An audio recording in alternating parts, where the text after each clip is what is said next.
Welcome to Malayalees kitchen. അപ്പോൾ ഇന്ന് നല്ല വ്യത്യസ്തമായൊരു വിഭവമാണ്. എന്നും പുതുമയാർന്ന നല്ല വ്യത്യസ്തമായ വിഭവങ്ങളുമായിട്ടാണ് മലയാളീസ് കിച്ചൻ നിങ്ങൾക്ക് മുന്നിൽ വരുന്നത്. ഈ ചാനൽ ഇതുവരെ നിങ്ങൾ സബ്സ്ക്രൈബ് ചെയ്തില്ലെങ്കിൽ തീർച്ചയായിട്ടും സബ്സ്ക്രൈബ് ചെയ്യുക. അതുപോലെ ഇടുന്ന വീഡിയോ നിങ്ങൾക്ക് ഇഷ്ടമായെങ്കിൽ ലൈക്ക് ചെയ്യുക, ഷെയർ ചെയ്യുക. നിങ്ങളുടെ ഫ്രണ്ട്സിലൂടെ ഈ വീഡിയോസുകളൊക്കെ എത്തട്ടെ. അപ്പോൾ ഇന്നത്തെ എന്താണ് നല്ലൊരു ഡിഷാണ്, നമുക്കൊന്ന് കാണാം. Hi friends, welcome to Malayalees kitchen. ഞാൻ ഉമാകൃഷ്ണൻ. നമുക്ക് വെറൈറ്റി ആയിട്ട് ചെയ്യാൻ പറ്റുന്ന നല്ലൊരു ഡിഷാണ്. നമുക്ക് റവ വെച്ചിട്ട് ഒരു കൊഴുക്കട്ട പോലെ തന്നെ നമുക്ക് ചെയ്യാൻ പറ്റുന്ന നല്ലൊരു റെസിപ്പി. നമ്മൾ ഉപ്പുമാവ് ട്രൈ ചെയ്യാറുണ്ട്, അതുപോലെ ഞാനൊരു അവലോസ് പൊടി ഇട്ടിട്ടുണ്ടായിരുന്നു. നമുക്ക് റവ വെച്ച് ലഡു അങ്ങനെയെല്ലാം നമ്മൾ തയ്യാറാക്കാറുണ്ട്. അപ്പം ഇന്ന് റവ വെച്ച് നമ്മളൊരു വെറൈറ്റി കൊഴുക്കട്ടയാണ് ഉണ്ടാക്കാൻ പോകുന്നത്. അതിന് നമുക്ക് ഉപ്പുമാവിന് വേണ്ടുന്ന സാധനങ്ങൾ തന്നെയാണ് വേണ്ടുന്നത്. ഞാനിവിടെ ഒരു അരമുറി ക്യാരറ്റ്, അതുപോലെ അര സവോള, 2 പച്ചമുളക്, ചെറിയൊരു കഷ്ണം ഇഞ്ചി ചെറുതായിട്ട് അരിഞ്ഞത്, ഇത്രയും എടുത്തിട്ടുണ്ട്. പിന്നീട് തേങ്ങ അരമുറി തേങ്ങ എടുത്തിട്ടുണ്ട്. ഇപ്പം ഞാൻ എടുത്തിരിക്കുന്നതിൻ്റെ ഹാഫ് പോർഷൻ നമുക്ക് മതിയാകും ഇത് തയ്യാറാക്കാനായിട്ട്. ഞാനിവിടെ ഓയിൽ വെച്ചിട്ടുണ്ട്. അതൊന്ന് ജസ്റ്റ് ഒന്ന് നമുക്ക് ഗ്യാസ് ഒന്ന് കത്തിച്ചിട്ട് എണ്ണയൊന്ന് ചൂടാകട്ടെ. നമുക്ക് കടുക് താളിക്കാനുള്ളത് ഇടാപ്പോൾ. അപ്പോൾ എണ്ണ ചൂടായിട്ടുണ്ട്. നമുക്കതിലേക്ക് കടുക്, ഉഴുന്ന്, അതുപോലെ നമ്മുടെ പൊരിക്കടല സാധാരണ നമ്മൾ യൂസ് ചെയ്യുന്നതാണ്, അതും ചേർത്ത് കൊടുക്കാം. ഇത് നന്നായിട്ടൊന്ന് ചൂടാകട്ടെ. കടുക് പൊട്ടി വരുമ്പോൾ നമുക്ക് 2 വറ്റൽമുളക് ഇട്ട് കൊടുക്കാം. അതുപോലെ ഈ സമയത്ത് നമുക്ക് കറിവേപ്പില കൂടി ആഡ് ചെയ്ത് കൊടുക്കാം. കറിവേപ്പില ഞാനിപ്പം ഇതിനകത്ത് കറിവേപ്പില ആഡ് ചെയ്യുന്നില്ല. നമുക്ക് ഈ വെജിറ്റബിൾസ് എല്ലാം ചേർത്ത് കൊടുക്കാം.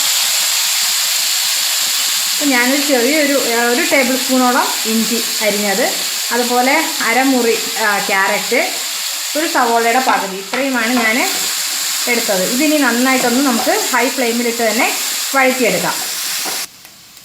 ക്യാരറ്റും സവോളയൊക്കെ നന്നായിട്ട് വഴണ്ടി വന്നിട്ടുണ്ട്. നമുക്ക് തേങ്ങ ചേർത്ത് കൊടുക്കാം. അരമുറി തേങ്ങയോളം ചേർത്തിട്ടുണ്ട്. നമുക്കിതൊന്ന് ജസ്റ്റ് ഒന്ന് അതിൻ്റെ ആ ഒരു പച്ചമണം മാറുന്നത് വരെ നമുക്കൊന്ന് ജസ്റ്റ് ഒരു 2 മിനിറ്റ് നന്നായിട്ട് ഹൈ ഫ്ലെയിമിലിട്ട് തന്നെ നമുക്കൊന്ന് ഇളക്കി കൊടുക്കാം. നമുക്ക് ഇതിലേക്ക് വെള്ളം ഒഴിച്ചു കൊടുക്കാം.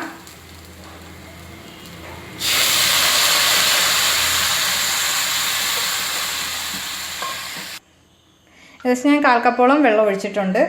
1/4 കപ്പ് എന്ന് പറയുമ്പോഴത്തേന് ഏകദേശം 3 ഗ്ലാസ് വെള്ളത്തോളം ഞാൻ ഒഴിച്ചിട്ടുണ്ട്. അപ്പോൾ ഇതിലേക്ക് നമുക്ക് ഉപ്പ് ചേർത്ത് കൊടുക്കാം. ജസ്റ്റ് ചൂടാകുന്നതിന് മുമ്പ് തന്നെ നമുക്ക് ഈ റവ ഇതിൽ ചേർത്ത് കൊടുക്കണം. നമുക്ക് ഉപ്പ് ചേർത്തിട്ടുണ്ട്. ജസ്റ്റ് ആ ഉപ്പ് നമ്മൾ കറക്റ്റ് ആണോ എന്നൊന്ന് നോക്കുക. ജസ്റ്റ് വെള്ളം ഒന്ന് ചൂടായി വരുന്നുണ്ട്. ആ സമയത്ത് നമുക്ക് തിളയ്ക്കുന്നത് വരെ വെയിറ്റ് ചെയ്യേണ്ട കാര്യം. നമ്മൾ ഇതിനകത്ത് ഇട്ടിട്ട് ജസ്റ്റ് നമ്മൾ റവ ചേർത്ത് കൈയും വെച്ച് നന്നായിട്ട് ഉരുട്ടിയെടുക്കണം. അപ്പോൾ ആ ഒരു ലെവലിലാണ് എടുക്കുന്നത്.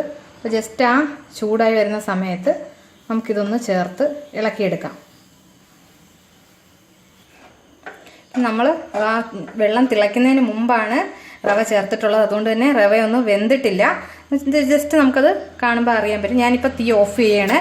എന്നിട്ട് ഈ ഒരു ചൂടോടെ നമുക്ക് ഇതിപ്പം നന്നായിട്ട് തിളയ്ക്കാത്തത് കൊണ്ടും ആ വെള്ളത്തിൻ്റെ ആ ഒരു തിളയ്ക്കുന്ന ആ ഒരു പരുവം എത്തുന്നതിന് മുമ്പ് നമ്മൾ ആ റവ ചേർത്തു. റവ ഞാൻ വറുത്ത് വെച്ചിരുന്ന റവയാണ്. അത് ആദ്യം ശ്രദ്ധിക്കുക, റവ വറുത്ത് വെച്ചിരുന്നതാണ് നമ്മുടെ ഉപ്പുമാവിൻ്റെ പരുവത്തിന്. ഇനി ഞാൻ തീ ഓഫ് ചെയ്തു. ഇതിന് ഈ ചൂടോടെ, ചെറു ചൂടോടെ, ഇപ്പം എനിക്ക് കയ്യിൽ ജസ്റ്റ് ഒന്ന് ഇതുപോലെ ഉരുട്ടിയെടുക്കാൻ പറ്റുന്നുണ്ട്. ഈ ചൂടോടെ നമുക്ക് കുറച്ചും കൂടി വലിയ ഉരുളകളായിട്ട് നമുക്ക് അതുപോലെ ഉരുട്ടിയെടുക്കാം.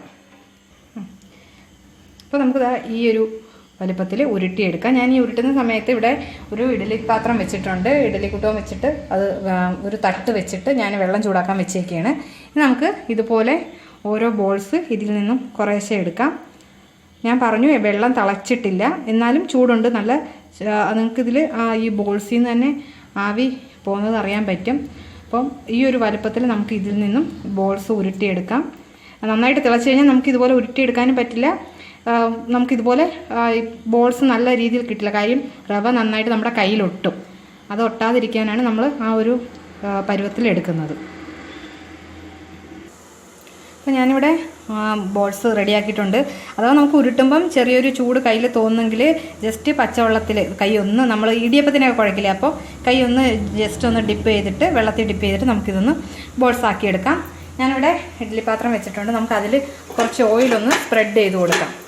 കാര്യം ഇതൊന്ന് നമുക്ക് ഒട്ടി പിടിക്കാതിരിക്കാനായിട്ട് ജസ്റ്റ് കൊടുത്തിട്ട് നമുക്ക് ഇതിൽ നിന്ന് ഓരോ റവയുടെ ബോൾസ് നമുക്ക് ഇതിൽ വെച്ച് കൊടുക്കാം. എല്ലാം നമുക്ക് ഇതുപോലെ തന്നെ വെച്ചിട്ട് ഒരു 5 മിനിറ്റ്. കാര്യം ഇതൊന്ന് വെന്തതാണ്. ജസ്റ്റ് നമ്മൾ ആ ചൂടുവെള്ളത്തിൽ അപ്പം ചൂടൊന്ന് തിളച്ച് വന്നില്ല, അതുകൊണ്ട് തന്നെ ആ ഒരു ഇത് ചെറിയൊരു ഇതുണ്ട്. നമുക്കൊരു 5 മിനിറ്റ് തികച്ച് നമുക്ക് വെക്കണ്ട. എന്നാലും നമുക്കിതുപോലെ എല്ലാ ബോൾസും ഇതിൽ വെച്ച് നമുക്കൊരു 2 മിനിറ്റ് വെയിറ്റ് ചെയ്യാം. അപ്പോൾ എല്ലാ ബോൾസും ഞാനിതിൽ വെച്ചിട്ടുണ്ട്. നമുക്കിതിനെ അടച്ചൊരു 2 മിനിറ്റ് വെയിറ്റ് ചെയ്യാം. ഏകദേശം 2 മിനിറ്റ് ആയപ്പോൾ ഞാൻ ജസ്റ്റ് തീ അങ്ങ് ഓഫ് ചെയ്തായിരുന്നു. തീ ഓഫ് ചെയ്ത് ഏകദേശം ഇപ്പം ഞാനൊരു മിനിറ്റ് റെസ്റ്റ് ചെയ്യാൻ വെച്ചിരുന്നതാണ്. അപ്പോൾ ഏകദേശം നന്നായിട്ട് വെന്തിട്ടുണ്ട്. നമുക്ക് ഇതിപ്പോൾ നല്ല ചൂടാണ്. ജസ്റ്റ് ഒന്ന് നമുക്കൊരു ബോൾ എടുത്ത് ഇതിലേക്ക് വെക്കാം. ഞാൻ ഇതൊന്ന് ജസ്റ്റ് ഒന്ന് മുറിച്ച് കാണിക്കാമേ. നന്നായിട്ട് ആവിയൊക്കെ വരുന്നുണ്ട്. നമുക്കിതൊന്ന് കണ്ടോ, അത് നന്നായിട്ട് ഉള്ളൊക്കെ വെന്തിട്ടുണ്ട്.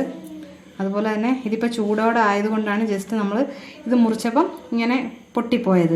നേരെ പക്ഷെ ഒന്ന് തണുത്ത് കഴിയുമ്പോഴത്തേക്കിനും നന്നായിട്ട് നല്ല നല്ല ഉള്ളൊക്കെ നല്ല സോഫ്റ്റ്, നല്ല പഞ്ഞി പോലെ ആയിരിക്കും. നമ്മൾ വായിലിടുമ്പോഴത്തേനും അലിഞ്ഞങ്ങ് പോകുന്ന രീതിയിൽ ആണ് വരിക. അപ്പോൾ എല്ലാവരും ഈ ഒരു ഡിഷ് തീർച്ചയായിട്ടും ചെയ്ത് നോക്കുക. നമുക്ക് ഇതുപോലെ ഒരു ഇപ്പോൾ കുട്ടികൾക്ക് ഉപ്പുമാവായിട്ട് കൊടുക്കുന്നതിന് പകരം ഇതിപ്പോൾ ഞാൻ പറഞ്ഞില്ലേ, ആ ചൂടോടെ വെള്ളത്തിൽ ജസ്റ്റ് ഒന്ന് ഇട്ട് ഉരുട്ടിയെടുത്ത് കഴിഞ്ഞാൽ കൈ പൊള്ളുന്നെങ്കിൽ നിങ്ങൾക്ക് വെള്ളത്തിൽ കൈ മുക്കിയിട്ട് ഉരുട്ടിയെടുക്കാം. അപ്പോൾ ആ ഒരു രീതിയിൽ നമുക്ക് ചെയ്യാവുന്നതാണ്. വളരെ വെറൈറ്റി, കുട്ടികൾക്ക് മുന്നിൽ കൊടുക്കുമ്പം നല്ലൊരു വ്യത്യസ്തമായിട്ടൊരു ഡിഷായിരിക്കും. അപ്പോൾ നമുക്കിത് എങ്ങനെ വേണമെങ്കിലും ഇപ്പം പ്രത്യേകിച്ച് സൈഡ് ഡിഷൊന്നും ഇല്ലാതെ തന്നെ നമുക്കിത് കഴിക്കാൻ പറ്റും. എല്ലാവരും ഇത് ട്രൈ ചെയ്ത് നോക്കുക. അപ്പോൾ ഇന്ന് നമ്മുടെ വിഭവം കണ്ടുപോകണമല്ലോ. തീർച്ചയായിട്ടും നിങ്ങൾ ഇതുപോലെ ഇഷ്ടമായെങ്കിൽ ഉണ്ടാക്കാൻ ശ്രമിക്കുക. അതുപോലെ നിങ്ങളുടെ കൂട്ടുകാർക്ക് കാണാനായി ഈ ചാനൽ ഷെയർ ചെയ്യാൻ മറക്കരുത്, സബ്സ്ക്രൈബ് ചെയ്യാൻ മറക്കരുത്. ഇതുപോലുള്ള നല്ല ഡിഷസുമായി നമുക്ക് വീണ്ടും വരാം. എല്ലാവർക്കും ഒരിക്കൽ കൂടി നന്ദി.